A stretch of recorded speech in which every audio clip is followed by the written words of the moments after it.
Good evening, YouTubers. Welcome back into the final 2020 installment of Astros Recap, postseason edition. Obviously, I want to start this podcast by saying I apologize that I am extremely late. In fact, the Astros did get eliminated 12 days ago. World Series finished 2 days ago. Thought about doing this at night at some point. Obviously, I worked after they lost on Saturday. Could have gotten on right then and there, but that was sort of painful to do at the time. And then I worked for 10 straight days. Today's my first off day since the Sunday after they lost. So today was a good day. Had some time to actually get on and do it. Obviously, the World Series has ended and the Dodgers won the 2020 World Series. Painful to say, obviously, but they did it. So obviously the Rays beat us in 7 games, got off to a bad start. That was extremely a disappointing series. Started off pretty bad, things got a lot better, and then I thought they'd stay that way, but they did not. The Astros lost in 7, losing the first 3, coming back, winning the next 3, and then losing the final game 7. So the numbers were sort of interesting to me because of the 38 teams that have been down 3 games to none. I believe the only team to come back from that deficit was the 04 Red Sox, which I think we all are aware of.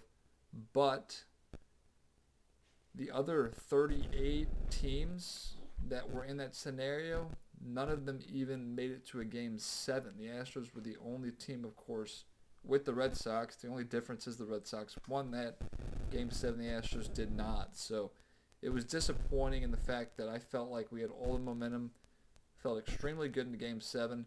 Obviously, Lance McCullers, we know him on the road. He did pitch good in game 2. I want to say it was game 2. Sounds right. We lost a few games. That game particularly, I can't even say that word. Particularly, they lost that game. Altuve and Gurriel, really, you can both put errors on both of them. Sort of a throw to in the first inning ended up not being made. Altuve threw a ball that was low that Gurriel probably should have handled, but error certainly goes to Altuve. You got to make a better throw there. But that led to 3 runs with 2 outs in that inning. The Astros lost game 2, 4-2. So if you do the quick math there, yeah, the Astros could have won that game 2-1. Obviously, I hate to speculate and things like that because moves are made throughout a game, and it dictates what sort of situation you're in. So, but yeah, that was a costly error that you could understandably say that cost them the game. I mean, I can't really argue that there. There was another error, I want to say in game 3, that also led to, I think the error in game 3 led to all 5 runs the Rays scored. So, Altuve was really struggling. A guy who you really never ever question his defense because he's won a Gold Glove before. He's been one of the more reliable second basemen fielding-wise. But he had trouble. Even later in the series, he was still making some bad throws to first. Gurriel was bailing him out and digging him out of the dirt. But, Altuve just all around defensively, which is weird because it didn't affect his hitting because he was hitting home runs and he was hitting just fine.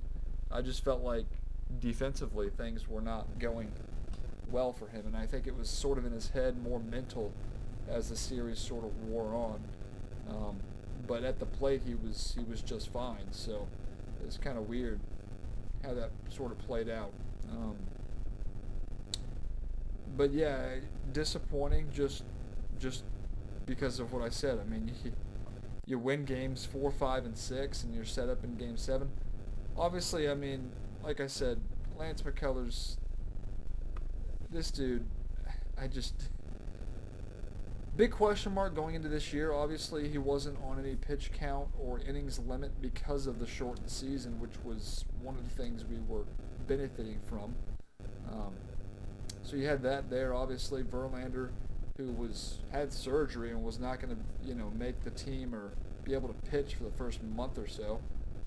Obviously, that didn't occur, although he only made one start the entire year. So, what was supposed to benefit them didn't actually do that. Didn't actually benefit them. so yeah. But anyway, I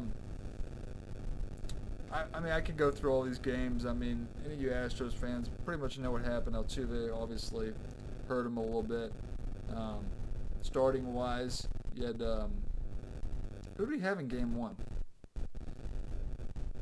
So, So major props to Framber Valdez, who turned in good outing after good outing.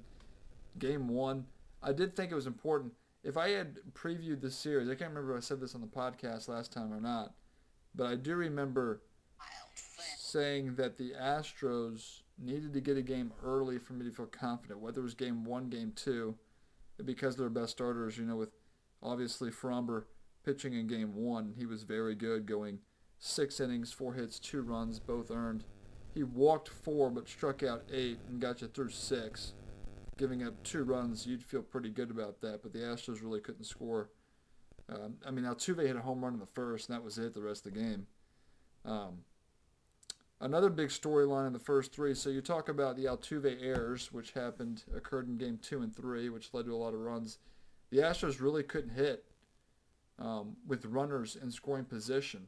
Yuli Gurriel in particular had big opportunities. He was terrible in the series. Gurriel was.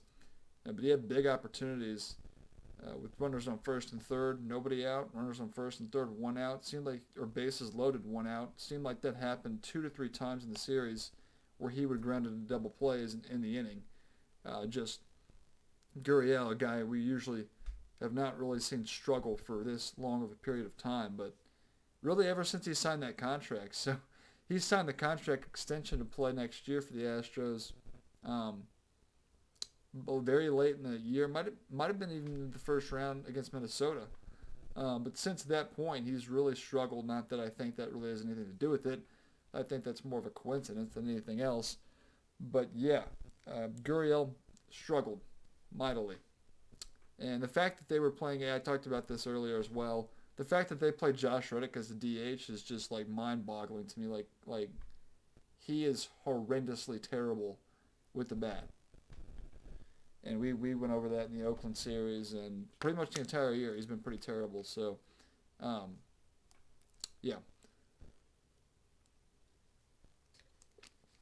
But Game 7's the one that we talk about because that's obviously for all the marbles to win the pennant, all that. And Charlie Morton just shut him down.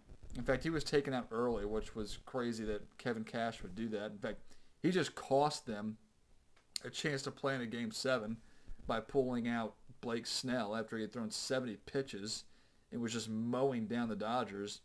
He goes to Nick Anderson, of all people in the bullpen, who hasn't really been that great. I mean, Nick Anderson, a guy that is usually one of their closer. They don't really have a set closer. They just use their pitchers in different ways, and they all seem to get the job done. But Nick Anderson was one guy who had struggled most of this postseason. But they bring out Blake Snell, who was just mowing down the Dodgers. The dude was unhittable. And you pull him after 70 pitches in the 6th inning?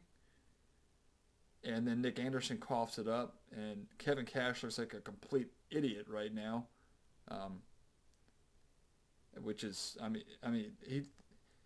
the whole analytics has taken over baseball for the most part.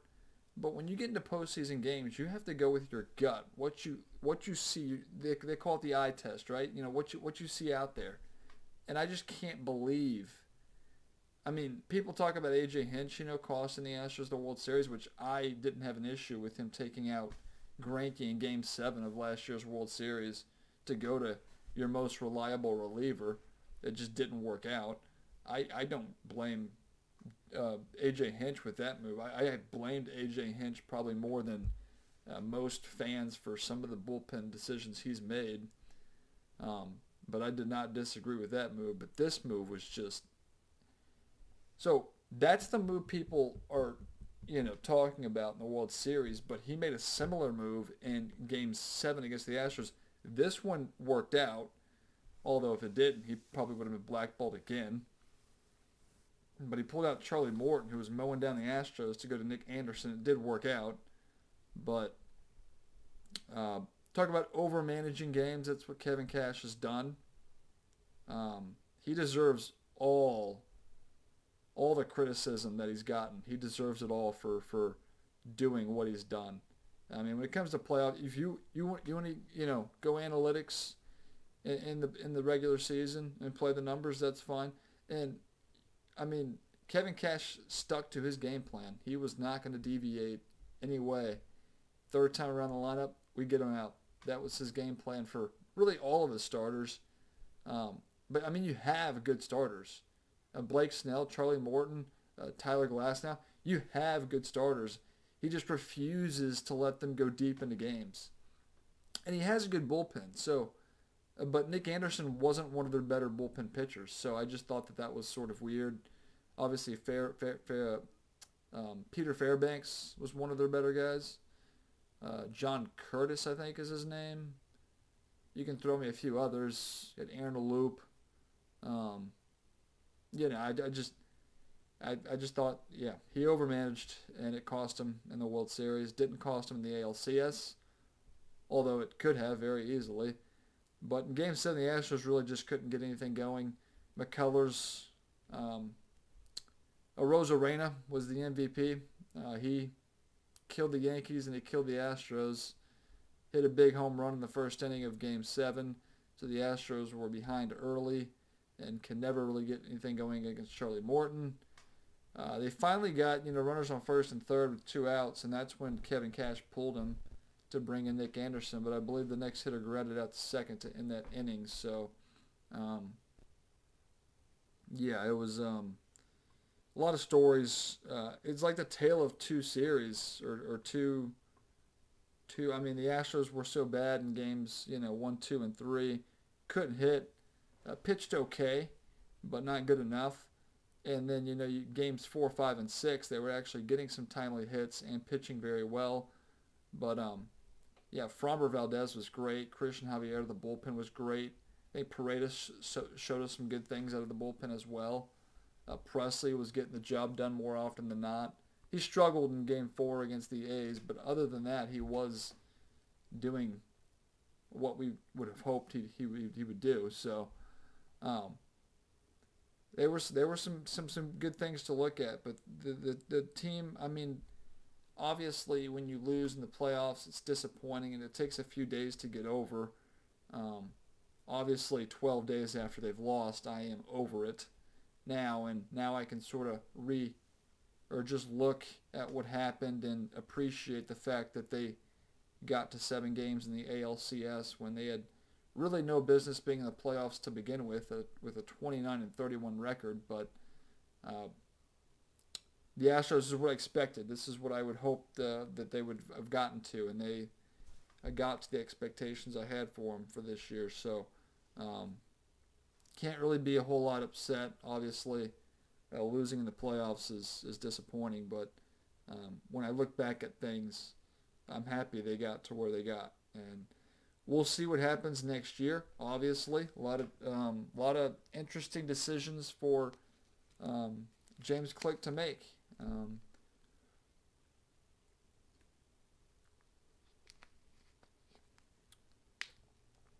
Obviously, George Springer and Michael Brantley are free agents that are going to be open to any team that want to offer them, long-term deals, which the Astros probably can't compete with. Um, Carlos Correa, guy who played very well and actually stayed healthy, which was a surprise, I would say. But I think Correa has now proven. He also sort of took over as team leader, was very vocal. Everybody else was, with the cheating scandal, now Altuve was very quiet, and Bregman didn't talk a whole lot. Correa was the one guy who actually had, I won't say this, but he had the guts to actually go out there and say how he felt, and I appreciated that.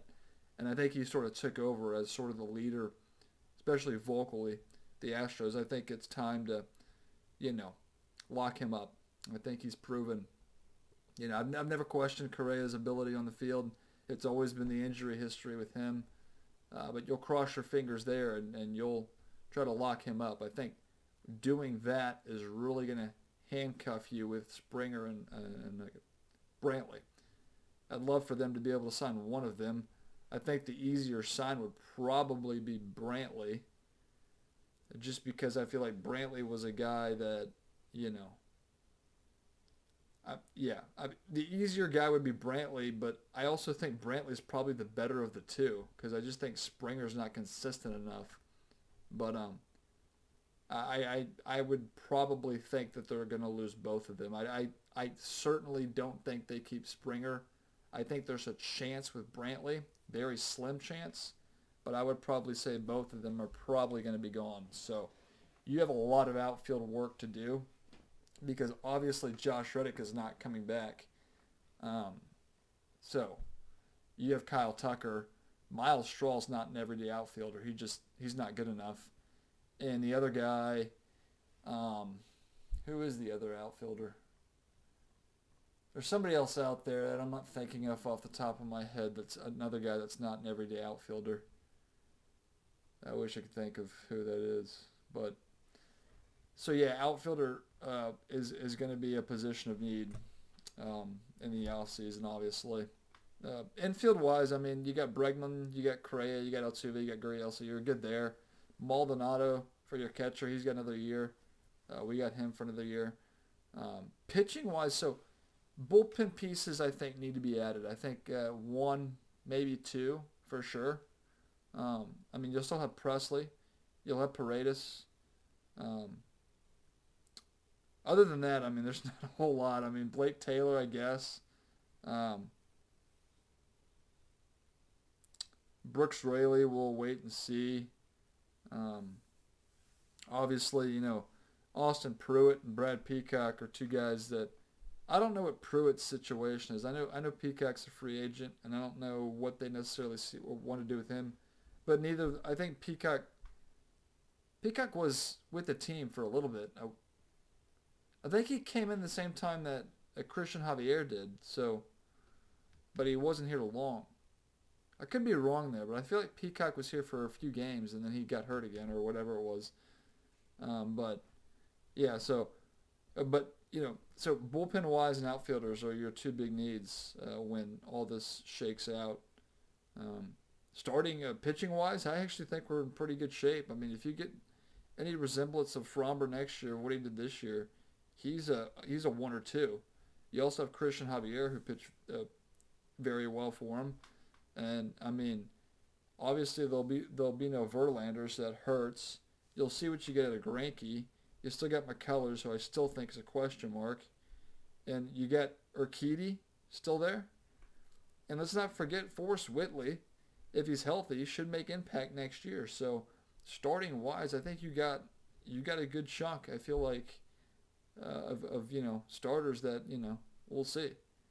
If you can add 1 or 2 bullpen pieces that are reliable people you can count on to go along with Paredes and Presley and a little Blake Taylor, I think the bullpen could be okay. I think the big thing is going to be your outfielders. What are you looking for? What do you do? Do you try to go after Brantley? I mean, obviously we'd love to have him back. I don't think that especially if you're paying Correa, which I think it's time to do. If you're paying Correa and you're locking him up, like you did with Altuve, like you did with Bregman, it's kind of hard to, pay another guy. So I think that's the situation they're in. And with Greinke and Verlander coming off the books after next year, you'll have the flexibility to actually give Correa a good contract. But yeah, you do have another year with Verlander's just not going to pitch. It's just that simple. He had Tommy John, so he's obviously done. And then Osuna, interesting guy, has not had his Tommy John. In fact, he's throwing like he was a guy that we thought definitely needed it, but he has not had the surgery yet. And hopefully he's not delaying the process. Hopefully he thinks he can come back. But a guy that I sort of ruled out and said the Astros will not tender his contract he'll be gone. I will hold on that now because I think there's a chance, if he doesn't need the Tommy John, that he could be back. And the Astros will desperately need a closer. Although Enoli Paredes might be that guy that we finally have that sort of falls out of nowhere, falls out of the sky and becomes a closer, which I feel like happens for so many other teams, just not the Astros. But Enoli Paredes has got the stuff to be a closer, so he might be the guy going into next year. And if you could slide Presley back into a setup role, which is I think where he belongs, although he wasn't terrible for the Astros this year, he got the job done more often than not. So, Presley as a closer, I'd probably give him a B plus. B plus sounds about right. He wasn't spectacular, but also wasn't that bad.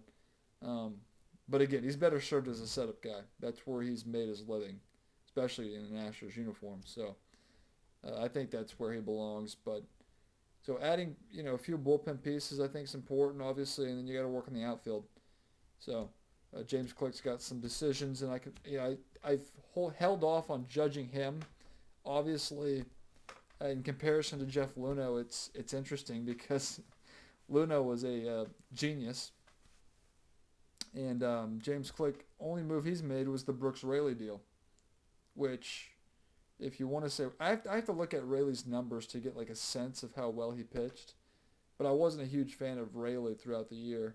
I know he did get the job done a few times in the postseason, but I think he also didn't pitch very well against Oakland, Game 3, but in the ALCS, I think most of his appearances were scoreless, so but I need a better gauge on Raley. I'd have to look at the stats with the Astros to give him a proper grade, I guess.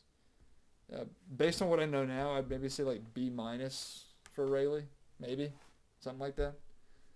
But I'm also a proponent of Cionel Perez being up here, and he never was. So Luis Garcia, in fact, started Game 5, I want to say. Game 5 sounds right, yeah. Only pitched like an inning and two-thirds, and then it was bullpen the rest of the way, and they won that game. Josh James was pretty bad, so he's I've given up on James. Last year, gonna be a starter, ended up pitching the bullpen, showed some promise here and there. This year, finally getting that starting job, losing it shortly after getting it, and then was just the same guy in the bullpen. So I'm done with Josh James having any faith with him, you know. But yeah. So I mean, that's about all I can give you. I mean, we'll wait and see. Obviously, this is my last podcast of the year. Next time I talk to you will probably be sometime in March, setting up spring training or giving you a spring training report. Hopefully next year, I mean, I would imagine it's going to be a full 162 game season, and we should have most of the fans back in the seats. I'm going to hope to have, a sense of more normal baseball. Maybe not at full capacity. We'll have to wait and see. But, I mean, the Rangers in Arlington not the Rangers, but the World Series, they had fans. 11,000, I believe, was the number. So, if things don't get terribly worse, I would expect all ballparks to have some form or some capacity of fans for most of the games. So, but that's a wait and see.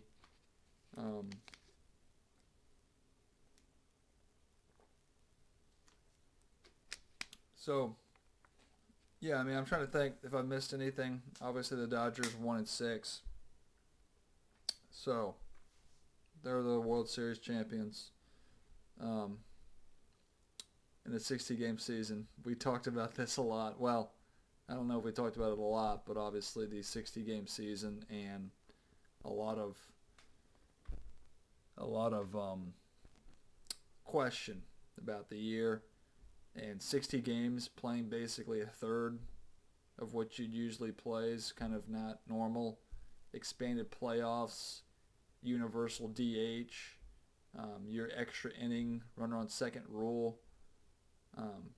Just a lot of weird things going on this year.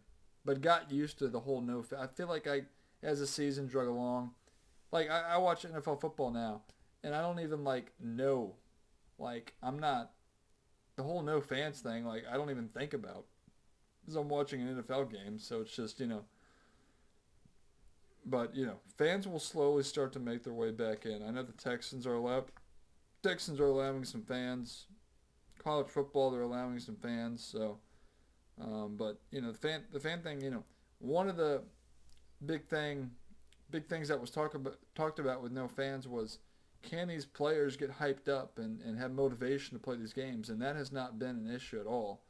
I think these players, have definitely had the motivation to play these games, and that was one of the big, I feel like, concerns going in that people were talking about, but hasn't really been a factor um, at all, at least the way I see things. But yeah, so I mean, Dusty Baker will be back next year because they did extend him for a year. That was done very early in the year. They extended him for next year. I think he earned some credit. I mean, I didn't criticize Dusty Baker for any moves really he made this year. Um, you know, but definitely in the playoffs and the way he managed and the way the players responded to him and how everybody loves him. I am pro Dusty Baker for now. So we'll see. But anyway, yeah, I mean, I'm trying to. Please leave stuff in the comment section below. If you have questions, I'd love to answer them, or if you have advice or anything that I said that was incorrect or anything I left out. I would definitely be interested to see what you guys have to say. I'll be answering questions off-season wise. Any important, if we get a few moves, I might pop in December, January at some point. But other than that, you'll probably most likely see me uh, in spring training at some point in the middle of March or early March to sort of set the stage for what is occurring. But yeah, I'm trying to think here. But obviously, bullpen and outfield are your two big issues. Joc Pederson is a guy the Astros might have eyes for. Guy that's going to be a free agent, and Dodgers probably aren't interested in keeping him around. I'm not a huge Joc Pederson guy, but if he helps the team, then I'd be willing, I guess, to get him. A few other guys out there that aren't real big names. I can't see the Astros really pulling off a big trade. They don't have much to offer, I feel like, for a trade. But this is where Jeff Luhnow's genius would really kick into how he keeps this team relevant and competitive, and right in the mix next year for playoff World Series type season. And you don't have that anymore, which is disappointing. But James Click now, time's ticking. We'll see what's up your sleeve, what you're thinking here this offseason. So anyway, we're coming up on, I don't even have a time on this. There it is. So 28 minutes. So, but yeah, please leave comment section below. Like this video.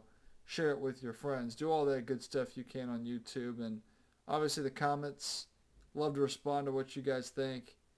And yeah, we'll do all that good stuff. But I'm signing off. David Artis. Had a lot of fun this year. Obviously couldn't bring on the guests I wanted to. A lot of conflict with that and the time I actually do these podcasts. But we'll work on that next year. But yeah, we'll signing off, and I'll talk to you most likely in March. And we'll leave it at that. So thank you again. And do all that good stuff on YouTube. And we'll see you whenever that next time is.